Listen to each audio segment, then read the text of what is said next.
항상 가족처럼 똑같이 같이 일하면서 이 사람들이 없으면 나도 없는 거잖아요. 그래서 항상 우리 식구처럼 잘 대해주는 게 제 임무라고나 생각하고 또 옷 잘 나오면 그만큼 나가면 그게 보람이지 솔직히 다른 게 있겠어요. 직원들이 최우선이니까.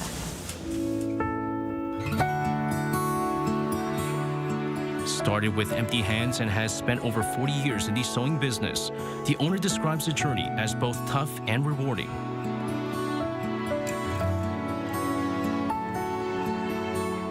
For that reason, they are committed to keeping this place alive for many years to come.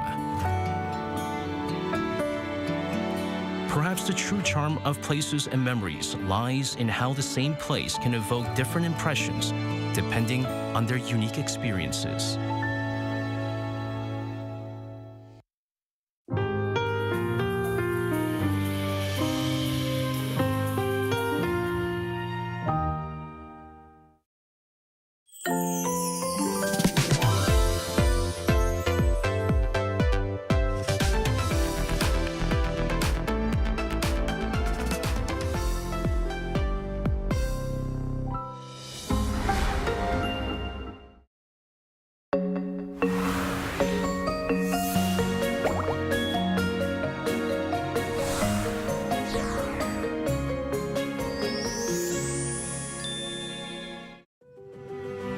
도시는 세계와 연결되어 문화를 창조했고 새로운 것을 받아들였다.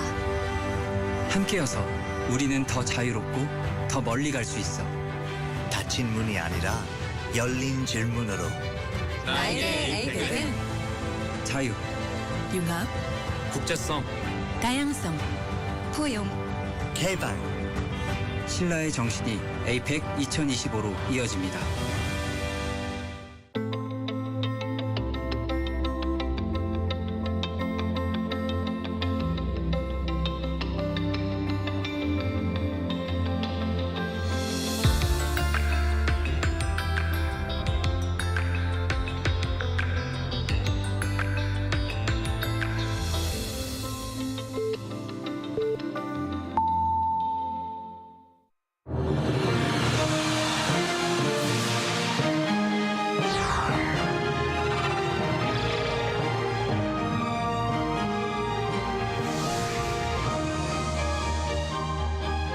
Hello and welcome to our morning edition of Arirang News. We begin with these stories making the headlines at this hour.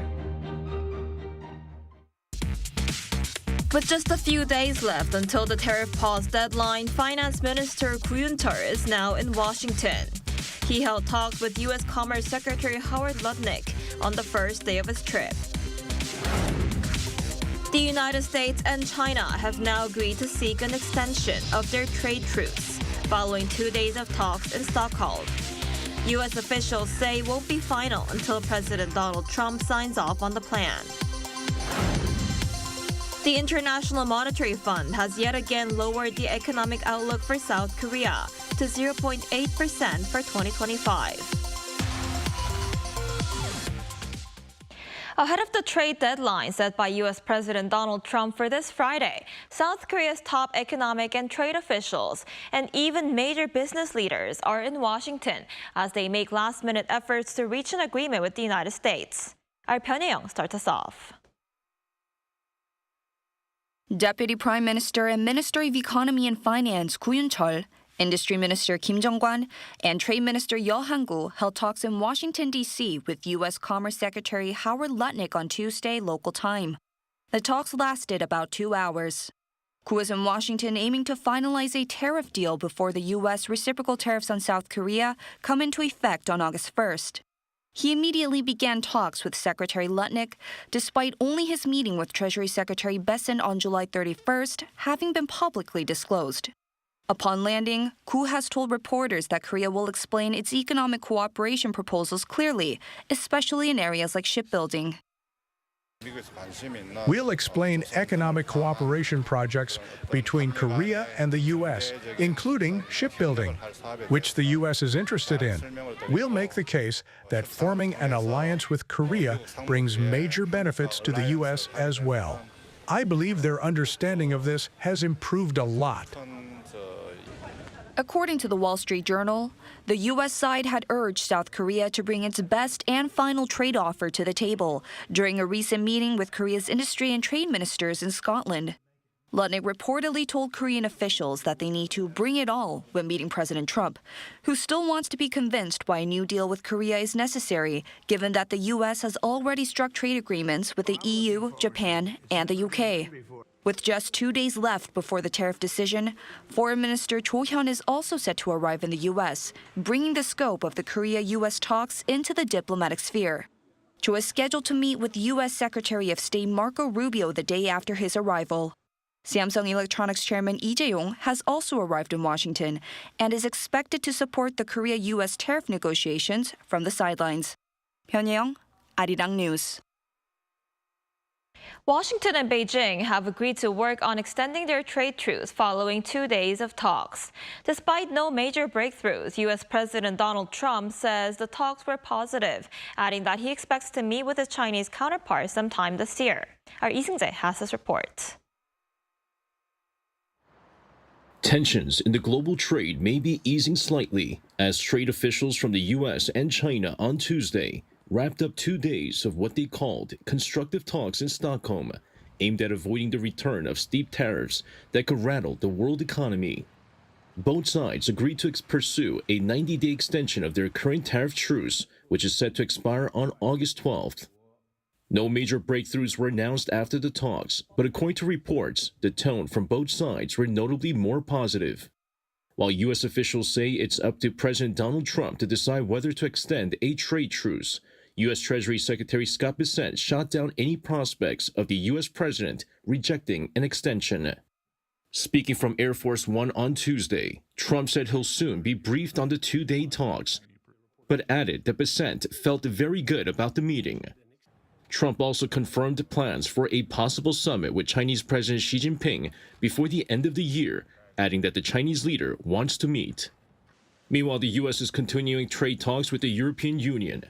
U.S. Commerce Secretary Howard Lutnick said talks are still ongoing around trade and aluminum duties, as well as digital services, but a major sticking point is the pharmaceuticals. European officials are aiming to lock in a 15% cap on drug tariffs before Trump announces his own pharmaceutical policy, expected within 2 weeks. With the August 1st deadline fast approaching, the final decision rests with Trump as the U.S. and the European bloc look to avoid a major trade conflict. Lee Seung-jae, Arirang News. South Korea's economic outlook has been lowered by the IMF yet again.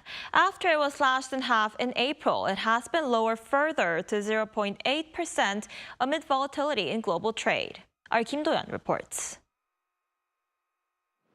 The International Monetary Fund has once again cut its growth forecast for South Korea, this time to 0.8% for 2025. In its latest World Economic Outlook update released Tuesday, the IMF lowered Korea's growth projection by 0.2 percentage points from April, which was already half of January's 2.0% forecast. Lower projections have also been released recently by other institutions. The Korea Development Institute and BOK both fixed their 2025 growth outlook to 0.8% as well, with the OECD having the most positive outlook at 1.0%. While no direct commentary for South Korea was provided, South Korea is heavily reliant on trade with the U.S. and tariffs had an impact on these numbers, according to the IMF. A breakdown in trade talks or renewed protectionism could dampen growth globally and fuel inflation in some countries. As for South Korea's 2026 outlook, the IMF's projection improved for South Korea to 1.8% from 1.4% in April. The IMF releases economic outlooks for all member countries every April and October and publishes revised forecasts for the 30 major economies in January and July. For the world's economic outlook, the IMF revised its projection to 3.0% from 2.8%, still lower than its forecast earlier this year, but showing improvement. Global growth has been revised up to 3% in 2025 and 3.1% in 2026, reflecting stronger than expected front-loading, lower tariff rates compared to early April, easier financial conditions, including a weaker US dollar, and fiscal expansion in some jurisdictions. As for other nations, the U.S. growth forecast was raised by 0.1 percentage point to 1.9%, while China's was significantly revised up by 0.8 percentage points to 4.8%. Kim Do-yeon, Arirang News. Tesla CEO Elon Musk says he had a video call with Samsung Electronics chairman Lee Jae-yong and senior leadership, confirming a recent announcement of collaboration between the two companies. Taking to X on Tuesday, Musk shared details of the call with the chairman and senior leadership of Samsung to go over what a real partnership would be like. The Tesla CEO stressed that both companies are combining their respective strengths to deliver the best possible results, signaling a deepening of their collaboration. It was announced earlier this week that Samsung Electronics secured a $16.4 billion order from Tesla to supply artificial intelligence semiconductors.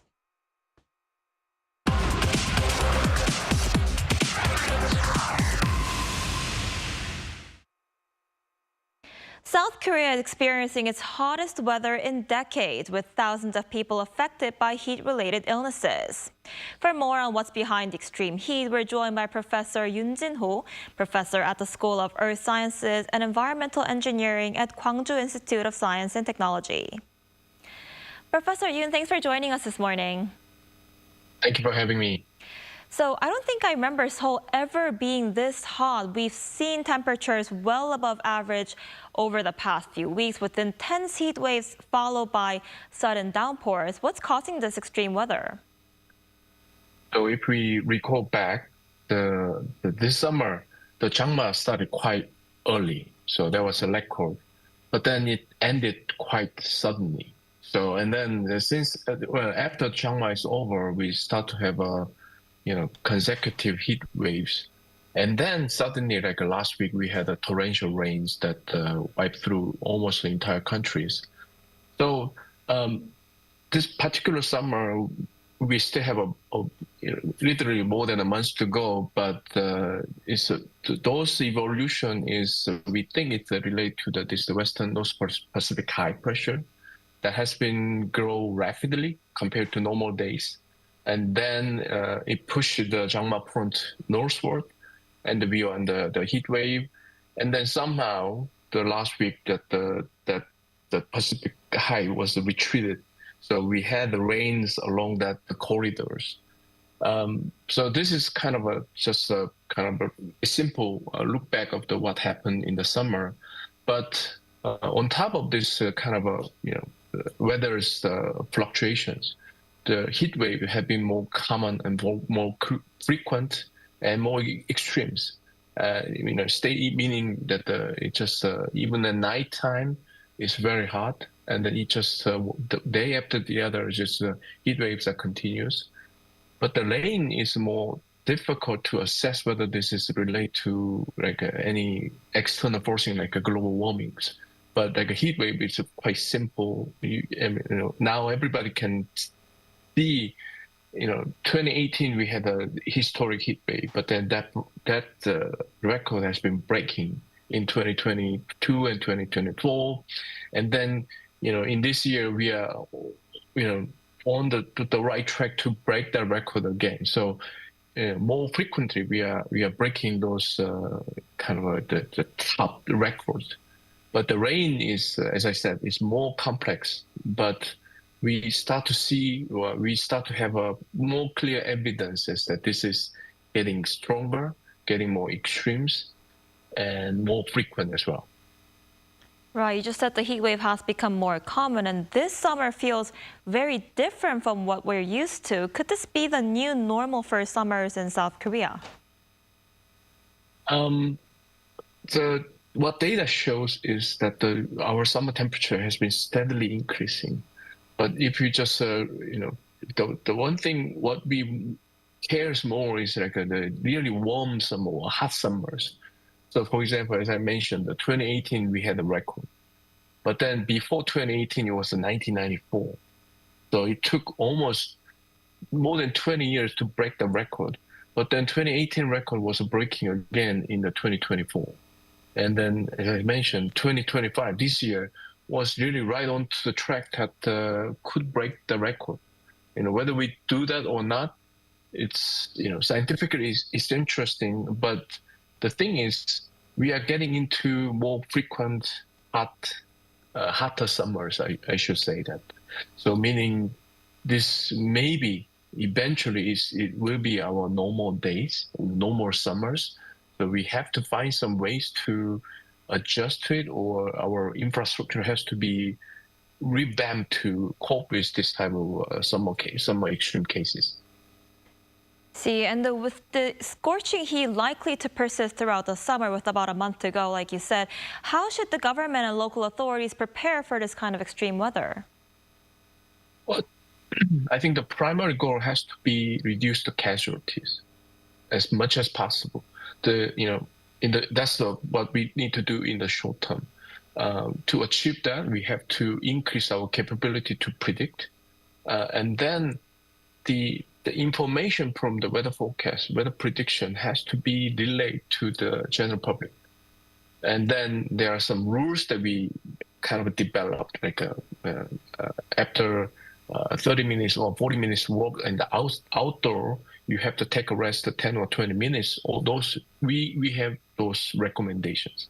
But those recommendations has to be kept quite well to reduce the casualty. And then, those warning system, like these days, I believe everyone in Korea receiving the daily warnings of heat waves. That's good, but we have to think about better way to communicate that, because we don't want our emergency broadcasting system as like the boy who cried wolf. We have to make system to be more efficient, effective. We have to tell the people what has to be done at certain time or certain situations. And then, after that, we have to think about those kind of more, something that takes more time to do it. For example, like a flooding, we need to eventually redesign those city infrastructure, but that takes money and time. But before that, what we can do is we just simply clean those sewer system. That will just relieve a lot of pressure. So, first of all, as I said, we have to reduce the casualty. We have to find some ways to cope with those extremes. And then we have to relay those information to the people more effectively, efficiently. Right, I guess we'll have to hope the heat wave ends soon. I'm afraid that's all the time we have for today. Professor Yoon, thank you so much for your insight. We appreciate it. Thank you very much.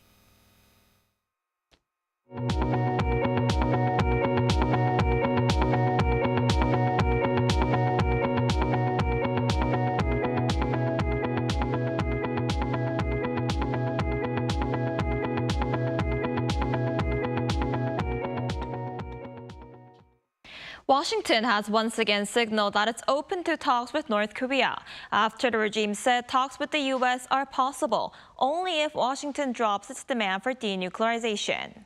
When asked about the North's recent statements in a press briefing on Tuesday local time, U.S. State Department spokesperson Tammy Bruce said Trump is willing to speak with everyone in order to achieve peace and prosperity, just as in the president's first term. Her comments come a day after Kim Yo-jong, the influential sister of the North Korean leader, said the United States must accept North Korea as a nuclear power, while noting that the personal relationship between Trump and Kim Jong-un isn't bad.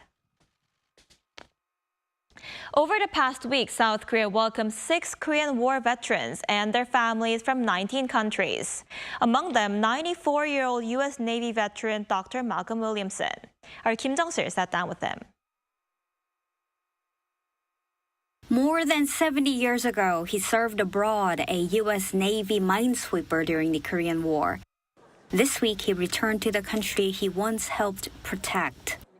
Dr. Malcolm Lean Williamson is one of 6 UN veterans invited to Korea as part of a government-led program marking UN Forces Participation Day on July 27th. Dr. Williamson, welcome back to Korea. Thank you so much for being here. What do you think when you think of the word Korea? Well, served in the Korean War in 1951 through 53 on a minesweeper and had some close calls. But I appreciate the fact that we have a chance to come and revisit Korea through the program. One of those close calls came during a mission near Incheon, where his ship took a direct hit. The water just churned, and smoke drifted by. The ship shuddered, and I knew we'd been hit. And if I had run down the starboard side, I would have been right where a shell hit. He never forgot that moment, and returning decades later, he found a country transformed. I've been very impressed with the advancements that have been made in your country, because I know it was devastated during the war. But you know, the thing that I'm impressed most by is the people. By his side this week is someone who didn't live through the war, but now calls Korea home. Emily, his granddaughter, has spent the past 5 years teaching kindergarten in Seoul. I've lived here for 5 years, and I've always been very proud of my grandfather and the sacrifices he made. For Emily, it wasn't just stories this time. It was seeing that gratitude in person. I'm really touched, and it's been a very special experience seeing my grandparents here in Korea and having them be taken care of by so many loving people. After the war, Dr. Williamson earned a PhD in statistics from USC and spent decades consulting on medical research. Now at 94, he leaves Korea with one final message. I hope that people will recognize that their inalienable rights come from God. A sailor, a grandfather, a man of science and of faith. Honored by the nation he once helped protect. 김정실, 아리랑 뉴스.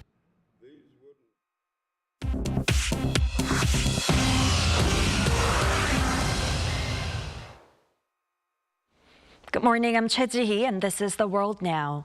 Starting in the UK, British Prime Minister Keir Starmer has announced that the UK will recognize the state of Palestine at the UN General Assembly in September unless Israel meets key conditions, including agreeing to a ceasefire in Gaza.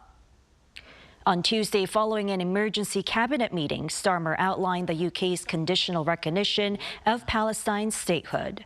He said recognition will be formalized in September unless Israel agrees to an immediate ceasefire in Gaza, pledges no annexation of the West Bank, allows full humanitarian access, and recommits to a viable two-state solution.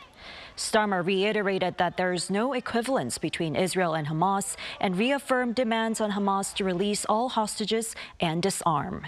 However, Israel's government strongly rejected the announcement, calling it a reward for Hamas. Meanwhile, U.S. President Donald Trump, after meeting with Starmer in Scotland, stated that the recognition was not discussed during their talks. The UK's warning follows reports of a severe famine in Gaza and plans to airdrop aid into the enclave. In the United States, after 4 people died in a deadly shooting in Midtown Manhattan on Monday, investigators have been sent to Las Vegas, where the gunman, who also shot himself, lived, to learn more about the possible motive. Investigators who recovered a handwritten note say there were no links to terrorism or criminal organizations found. The note found on the body of 27-year-old Shane Devin Tamura said, "Study my brain, I'm sorry." It also claimed he suffered from CTE, a brain disease triggered by head injuries, and blamed the NFL for his condition, despite having never played football professionally. Tamura, who had driven from Las Vegas, entered the lobby of a building housing the National Football League headquarters and major financial firms at around 6:30 p.m. on Monday with an assault-style rifle.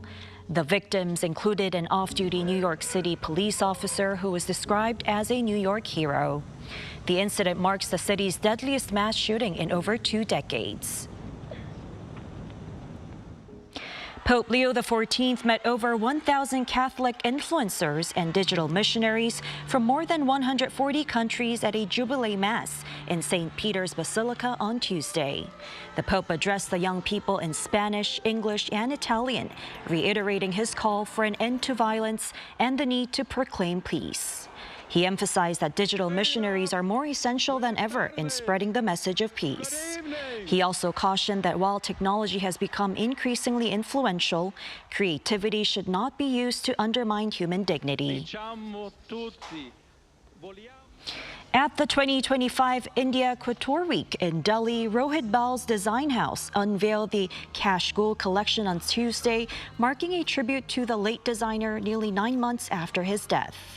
The collection is rooted in Rohit Bal's lifelong bond with Kashmir, drawing on symbols of flowers and his signature motifs of lotus and peacocks.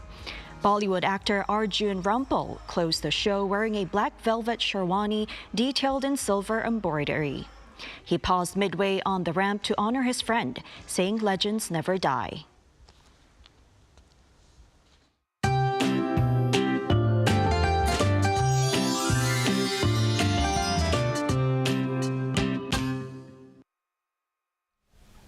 Today is Jungbok, the second of the 3 hottest days of summer in Korea, known as Sambok. As this period marks the peak of summer heat, heat wave warnings are in place pretty much everywhere. Even Taebaek in Gangwon-do province, known as a cool zone due to its typically mild summer temperatures, is now under a heat advisory. Mostly sunny skies will shine down again, but there is a chance of isolated showers this afternoon in northern parts of Gyeonggi-do and parts of Gangwon-do province with 5 to 30 millimeters in the forecast. And this afternoon, most parts will see temperatures exceeding 35 degrees Celsius again. Seoul, Daegu topping out at 36 degrees, Daejeon sweltering at 38 degrees Celsius. Hot, dry, and mostly clear weather will continue for the time being with no significant rain in the forecast. Remember to drink water even if you don't feel thirsty. Your body needs water to regulate body temperatures to cope with the heat.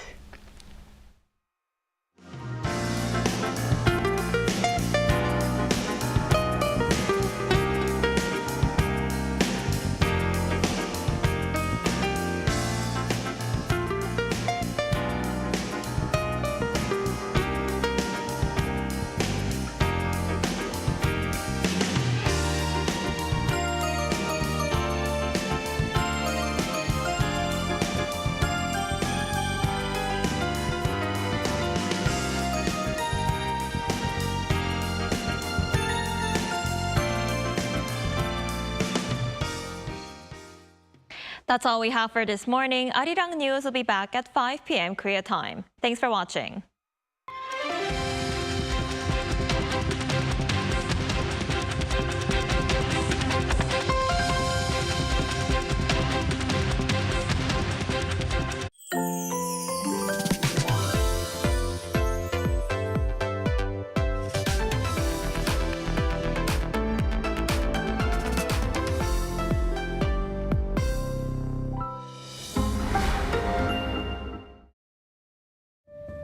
"2025 celebrates the 80th anniversary of liberation.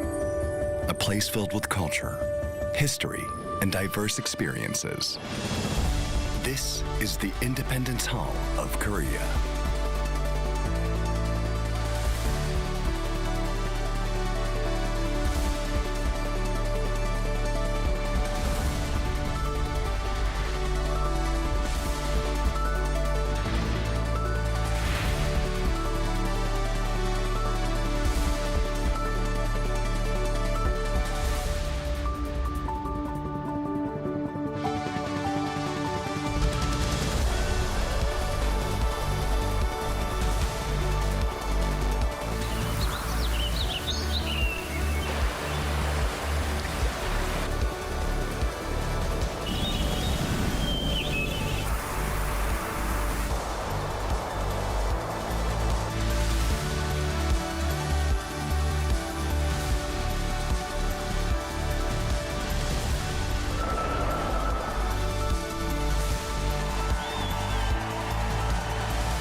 upholding the values of the independence movement. And together with the whole nation, we will make Korea great. The Independence Hall of Korea. How to survive in Korea. Barbecue restaurants. Step 1. Taking care of your clothes. Put your jacket in the plastic bag. Seal it tight. If the stool flips open, store your clothes inside. Wearing light colors? Grab an apron. It's the best defense against oil splatter and smoke. Step 2. Bottomless side dishes. Basic side dishes at a barbecue restaurant. Eat, and eat as much as you want. Side dishes come with free refills. Oh, and if you don't see this sign, just ask, 사장님, 여기 밑반찬 좀 더 주세요. Simple, isn't it? Step 3. Grilling meat. There are various kinds of samgyeopsal in Korea. Place the meat on the grill. Turn it over when golden. And again when it looks done. Again and again and again. Step 4. Sam style. You aren't taking bites of sam like a taco, are you? In Korea, we have it in one bite. A pro tip here. Add only as much as you can handle in a bite. Gotta avoid awkward situations. Step 5. Enjoy the perks. After the meal, enjoy the perks offered as a Korean restaurant. Fabric refreshers get rid of the barbecue smell, while mint candies freshen your breath. Did you survive the barbecue restaurant? Hang on. Are you here with someone you want to impress? Then let's skip the garlic. Who knows what will happen?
drawing more fans from all over the world.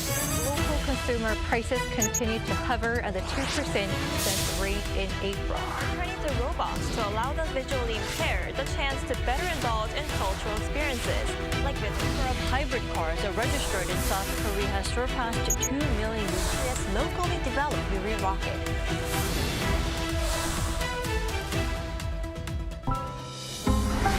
Arirang.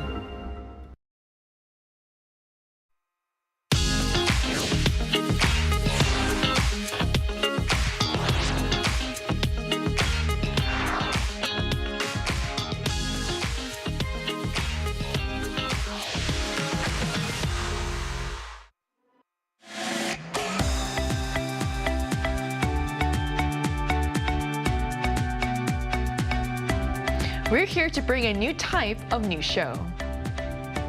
New insight, new style, and new topics every day. We are News Generation. Bringing news just for you. It's Wednesday, July 30th here in Seoul. I'm Lee Soo-jin, and this is News Generation. Joining us today is Ki Kim. Happy Hump Day. Happy Wednesday to you too, and also Jem Kozak's with us today. Hi, great to be here. And both are here to speak on behalf of people in their 20s and 30s. So it's Wednesday, which means we're going to begin with our keyword news, where we look at a story that has been gaining traction over the past 24 hours. Today's keyword is wedding costs. So wedding costs in South Korea remain high, but there are signs that they may be easing slightly. According to the Korea Consumer Agency, the average cost for wedding services, including venues, studio, dress, and makeup, came to 20.7 million Korean won, or nearly $15,000, down 1.3% compared to 2 months ago. While costs have been slowly decreasing over the past few months, weddings remain a strong financial commitment, with the average meal price per guest in Seoul's Gangnam district coming to around around $60 per person, nearly double the amount it costs in Gyeongsang-do province. So, Jim, looking back on your own wedding, do you feel like the cost is worth it? And what are things that you might do differently looking back? Well, yes, as an international couple, actually we had 2 weddings. So one in Hawaii in the USA and one in Korea. Well, in the Korean wedding, we had over 300 guests, 200 of them being family. And actually, it was quite pricey, but we did get married in Busan. So compared to those Gangnam prices, it was a lot cheaper. For Hawaii, we only really carried the cost of maybe the dress, a photographer, a minister, an ukulele player. So it was much simpler, but a lot of fun. So I think it was a good experience to have both. Right. It also sounds a lot more intimate. Also, quick question. So is there anything special about Hawaiian weddings? I know you have flower necklaces and stuff. Right. So usually people wear the flower necklaces. They're called leis. The men wear ones made of a kukui nut. It's a kind of nut. And women wear plumeria. And another fun fact, if you're married, you wear the flower on the left side of your head. And if you're not married, single, you wear it on your right. Everyone knows who's married and single. I guess Hawaiian weddings are the place to go. Yeah, right. So what about you, Kia? Are there any aspects of your wedding you might approach differently? And what expenses do you feel like were, on the other hand, genuinely worthwhile? Well, it really depends on what the couple wants, especially what bride wants. Very important. And when I got married, we had nearly 800 guests, and the food we served for the guests were concerned, and how many people would actually sit down and eat, because we had to make a down payment. And I was lucky enough that I got some help for what we call sudume in Korean. That's the meaning of photo studio, dress and makeup. And as we both worked in broadcasting and under the condition, they use our photos for their promotion purpose. We had many of wedding related costs either discounted or free, but that's where lots of Korean people spend money on. My cousin's couple, on the other hand, groom was from Hong Kong and had a Japanese mother, and the bride was from Japan but originally from Korea. Wow. So then they decided to live in Japan. So they sort of had 3 weddings, one in Korea, one in Hong Kong, and one in Japan. So the one that I felt the most worthwhile was the honeymoon, actually. And I don't think anyone, unless they're super rich, would have such a luxurious trip ever in their lives. A top-class hotel, champagne and caviar, great food, shopping, expensive tour, and so on. So even as someone who has no wedding plans anytime soon, that's actually really interesting. So I guess spending more on your honeymoon is probably a better choice. Yeah, for me. Yeah. So it's clear that while weddings are a meaningful milestone, the pressure to spend can sometimes overshadow the purpose. So whether it's a big celebration or something small and simple and intimate, what really matters is what comes after the marriage itself. And that concludes our keyword news for this Wednesday. So as we make our way through the middle of the work week, we're turning our attention to a topic that's becoming increasingly relevant in Korea as its population becomes more global. And it's a topic that ties in closely with our keyword discussion today. So let's take a look at the screen to learn more. South Korea can no longer be described as a single ethnicity nation. Its population is becoming more diverse as international marriages continue to rise steadily. And among these, there's been a particularly noticeable increase in marriages between Korean men and Japanese women. Today, we'll take a closer look at this growing trend, exploring the reasons behind it, the experiences of those involved, and what it means for Korean society as a whole. So as we just saw in the video, international marriages are becoming more common in Korea, and the makeup of Korean society is gradually shifting to reflect that growing diversity. So for today's main discussion, we're going to dive into what's behind this trend, what's drawing people together from across borders, how these multicultural couples are building their lives here, and what it all means for Korean society. And we're joined today by the perfect guest for this topic. So welcome to the show, Jem. So could you start by introducing yourself to our viewers? Yes. So hi, I'm Jem Kozak. I've been married for 15 years to a Korean man, and I've been living in Korea for 10 years. We have 2 children. I have a 9-year-old. She's a 3rd grader now in Korean public school, and a 5th grader, 5-year-old who's in kindergarten, and he's also going to Korean kindergarten. So 15 years of marriage and 10 years of living in Korea. So we really look forward to hearing your insight, because I think you're the best person to talk about this.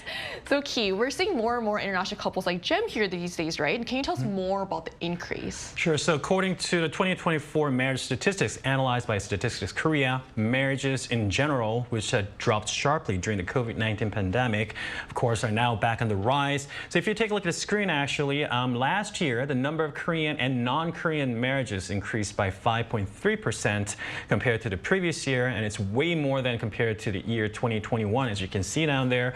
When broken down by the nationality, Vietnamese, American, and Chinese spouses were among the most common, and notably, marriages between Korean men and Japanese women saw a remarkable 40% increase from the year before, marking the highest figure in the past decade. So it looks like in particular there's been a noticeable rise in marriages between Korean men and Japanese women. So what do you think is driving that trend, Key? Well, the recent analysis by Japanese media reveals that the Korean wave, Hallyu, which first gained momentum in the early 2000s, fostered a favorable view of Korea among Japanese women over 40, probably thanks to Winter Sonata or 겨울연가. And today, a new generation is following the suit. Young Japanese are also embracing Korean culture, thanks in part to the widespread influence of social media, which has made cross-border connections easier and more natural than ever before. And another thing to look at is Korea's rising economic standing, with South Korea's GDP now surpassing that of Japan. The income gap between the two countries has narrowed, and in a striking reversal of the trend seen back in 1970s and 80s, when many Korean women were marrying Japanese men. We're now witnessing the opposite dynamic. And as I went to college in Japan, many of my friends actually did get married with Japanese ladies, mainly because they have a job in Japan, but I did see many Korean men and Japanese women couple. That's really interesting because like Winter Sonata, that's all obviously was popular, like you said, in the early 2000s. I guess now will be K-pop stars. Exactly. So but it's not only that, it's just also the economic side of it. Korea's now being seen as a place that's good to also settle. So you yourself, Jim, as we said before, you're in an international marriage. You're married to a Korean man. So can you tell us a bit about how you met and about your decision to live in Korea instead of Hawaii? And also, what has been some cultural perks and also some of the challenges that you faced along the way? Yes. Well, I think one of the things about being married with an international couple is certainly that as a perk, we get to celebrate lots of holidays, especially Halloween or also here, Lunar New Year. And I think it's really great that we always have something to celebrate with two cultures. As far as challenges, I think it's a little bit hard to move abroad. I first met my husband in university, so it's been many, many years, actually. We met in a Korean English language exchange. I was learning Korean, he was learning English. I was already into Korean culture because I was into first-generation K-pop, actually. Groups like HOT and Shinhwa, a millennial here, so you know. But definitely, I think it's great to live abroad, but there's always that part of us that he'll miss Korea and I'll miss the USA. So we're always a little bit homesick sharing the two cultures. What are some things you guys both do? Like, for example, like when you're in Korea, is there anything else you do besides, like, you know, obviously celebrating holidays is big. Is there anything you do to keep the Hawaiian culture kind of alive? Oh, yeah. Well, I do try to teach my kids hula. Oh, I see. I wish I could do it well myself. But actually, yeah, Hawaiian culture is different from mainland U.S. culture. Right. So it's really good to mix all three, but maybe learning ukulele, learning hula, foods, spam, eating spam. That's one of them too. Yes. So to hear more about this spike in international marriages and their experiences, especially those between Japanese and Korean partners, we're going to talk to a Japanese woman who's married to a Korean man. And that conversation is coming up right after the break, so don't go anywhere.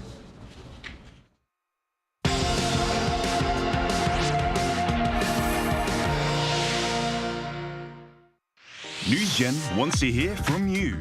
Go to YouTube and search our channel Arirang News. Click Community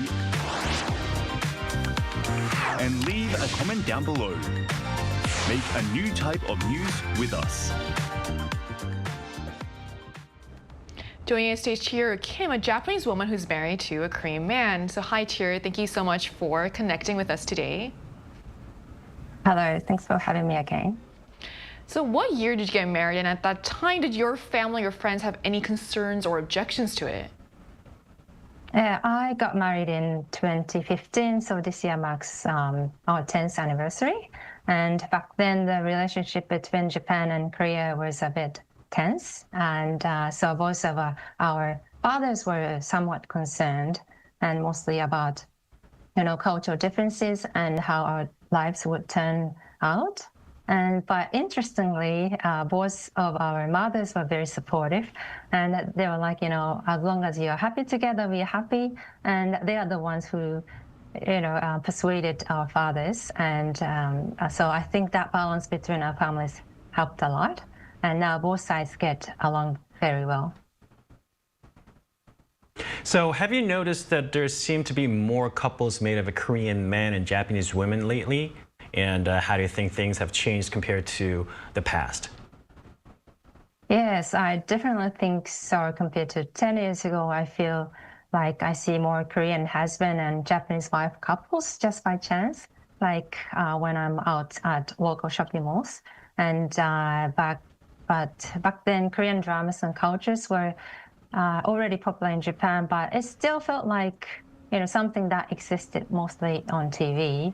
And now the rise of K-pop and the fact that Japanese and Korean shows are more accessible through streaming services, and it feels like the cultural distance between the two countries has really narrowed. And I think that's made it easier for people from both sides to meet and connect and understand each other.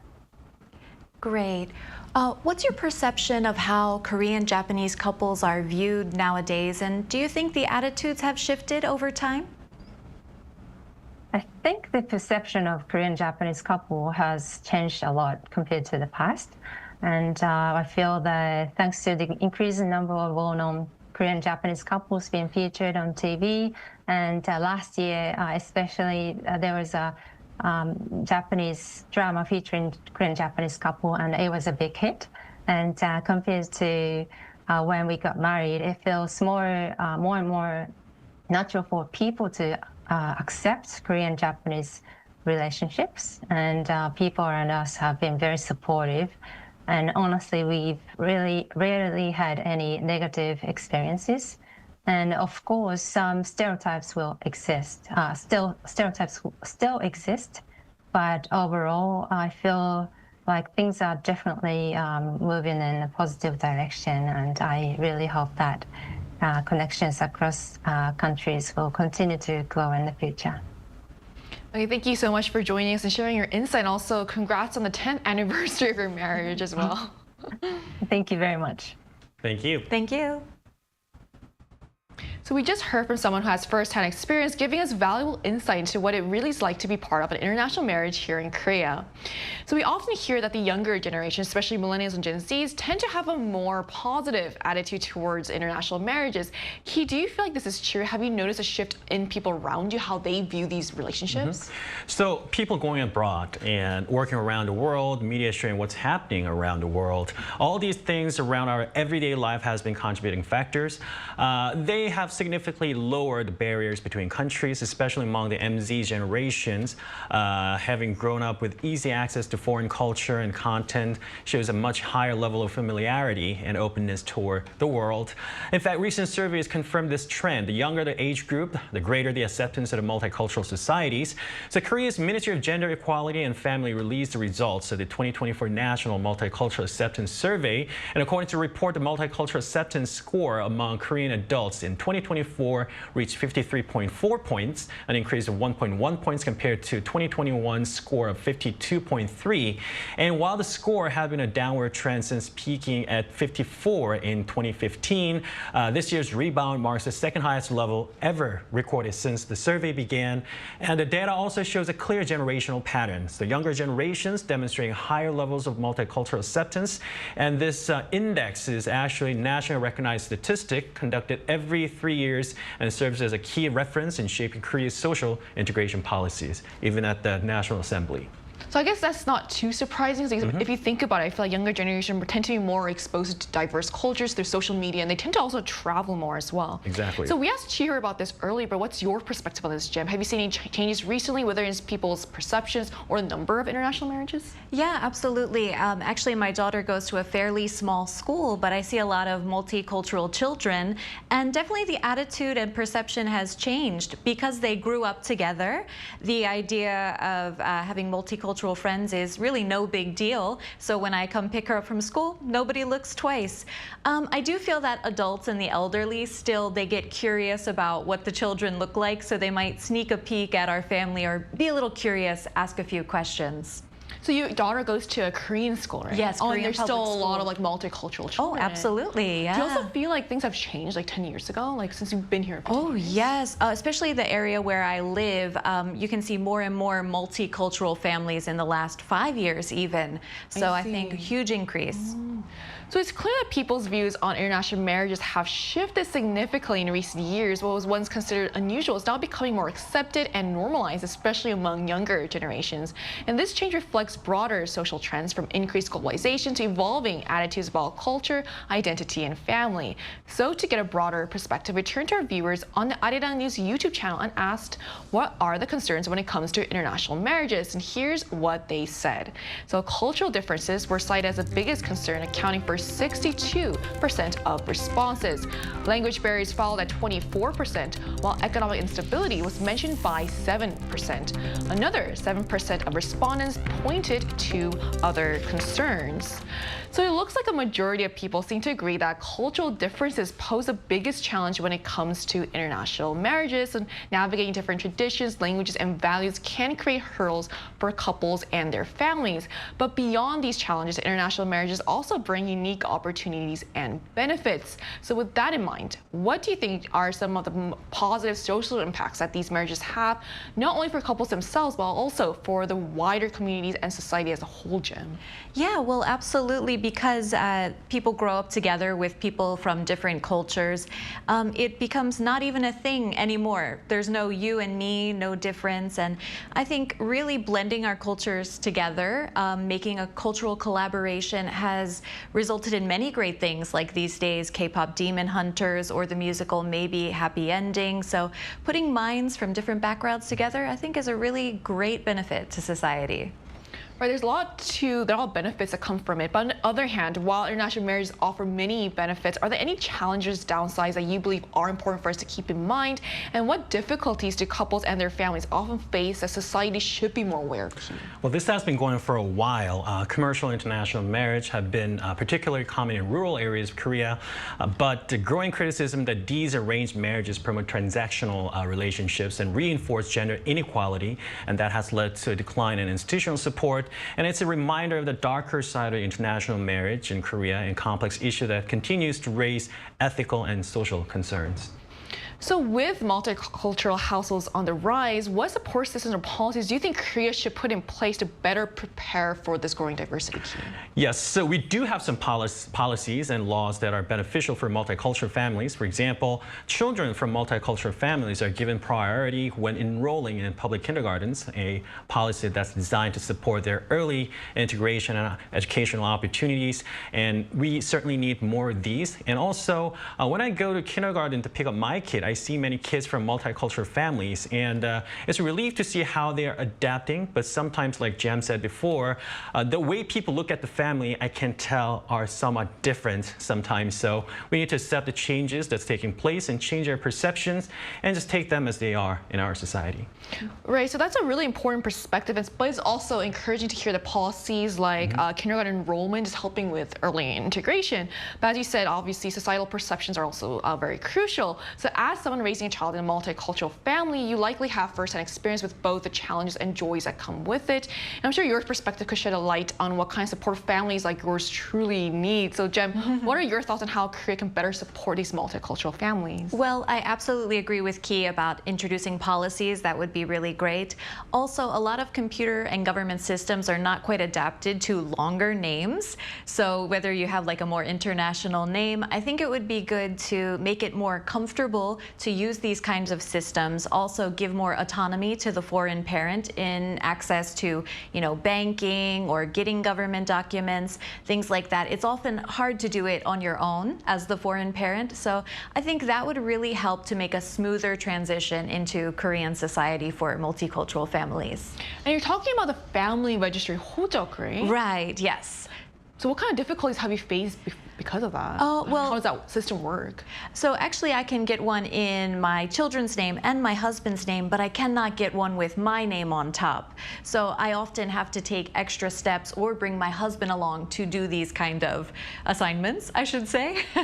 So I guess like these policies are still kind of outdated, and like, I feel like it would be really uncomfortable for foreign spouses to have to rely on their, for example, for women, because they tend to be more hands-on. Right, children right. too. Especially if we're going to school, there's so many documents, so many things I need to prepare, but it's kind of hard to ask my husband, hey, could you come along with me? So yeah, I think it would really help to introduce these kinds of things. Mm-hmm. Right, so as we've seen today, international marriages are reshaping the social landscape in Korea, bringing both new challenges and valuable opportunities. And embracing diversity means not only celebrating cultural differences, but also building stronger support systems to ensure that every family can thrive. And this ongoing conversation is important for all of us as Korea continues to grow into a more multicultural society. So we're also conducting a program survey that includes News Generation until August 17th to better meet our viewers' expectations. So please visit us at www.arirang.com or on the Arirang TV mobile app to share your valuable feedback. And by participating, you'll also have a chance to win Bluetooth earbuds and exclusive K-pop merchandise. And this brings us to the end of today's episode of News Generation, but News Gen will be back tomorrow at 10:30 a.m. Korea time. A big thanks to Key. Thank you. Thank you for coming in. Also, Jem. Thank you. And to all our viewers, thank you so much for watching. We hope you have the best day. We are News Generation.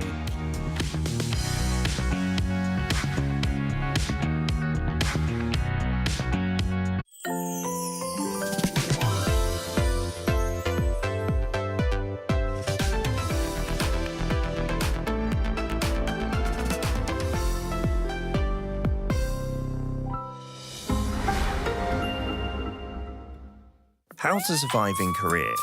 One room. So, you're surviving in Korea if you've signed a contract for a one room. Obviously, you're a pro. But the real deal begins now. Step 1. Housewarming. No need to buy toilet paper, diffusers or hand soap. You'll get them soon enough as housewarming gifts. And some are bound to pile up. There's nothing better to serve your guests than milpaeyu nabe. If you have Korean friends coming over, don't forget the extra garlic. Step 2. Garbage disposal. With great power comes great responsibility. You've had a good time, so let's get to work. It might be tempting to sweep everything into a trash can, but you have to separate your garbage. Not bothered? Beware that negligence is punished with a fine or public humiliation. Step 3. Drying rack. You're excited to live alone in Korea, but the fate of these items, hanger, storage, or a hanger. Go get fresh coffee outside. Jogging doesn't cost anything, and nothing beats instant rice. But keep one item around so that you don't get too lonely. Step 4. Pros of living alone. No mum. Cons of living alone. No mum. A new towel doesn't magically appear. You have to do the laundry regularly. If anyone gives a towel as a souvenir, take it. Get rid of mold immediately. Don't be lazy with the vacuum cleaner. Housework is an endless affair. Overwhelmed? Give your mum a call and thank her for everything she's done. Did you survive in your one room? Wait, you have an unwanted visitor. Call someone you fancy. Could be the right